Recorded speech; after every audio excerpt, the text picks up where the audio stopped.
কিরে বাসা খালি কেন? ওরা দুজন কই গেল? এইটার মধ্যে আমি বিষ মিশাই দিছি, এটা খাইলেই ও মারা যাবে। তারপর আমরা দূরে কোথাও ফালাই দিয়ে আসবো। আরে ভাইয়া তুমি চলে আসছো, এই নাও পানি। এই নাও খাবার। কি হইলো?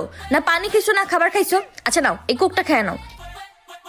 ঋতু, আমি তোকে স্কুটি কিনে দেন, এর জন্য কি তুই আমার সাথে রাগ? না ভাইয়া। তুমি কি আমাকে আর আগের মতো ভালোবাসো না? এই পাগল হয়ে গেছো নাকি? কি সব আবল তাবল বলতেছো? তুমি নিশ্চয়ই উল্টাপাল্টা কিছু খেয়ে আসছো। আমি উল্টাপাল্টা কিছু খাই নাই। আমি খুব ভালো মতো জানি তোমরা এই দুজন মিলে খাবারের মধ্যে বিষ মিলাইছো। আমি সব শুনে ফেলছি। তোমরা এই দুজন আমাকে মারার জন্য এই খাবারে বিষ মিলাইছো।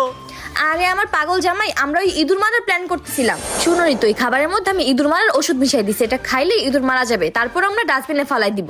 তার মানে এই খাবারে বিষ নাই? আরে হ্যাঁ, কিন্তু সামনের মাসেই কিন্তু ঋতুর বার্থডে। তুমি যদি এবার স্কুটি কিনে না দিছো তাইলে কিন্তু দেখতে কি কোন জায়গায় ফাঁসলাম।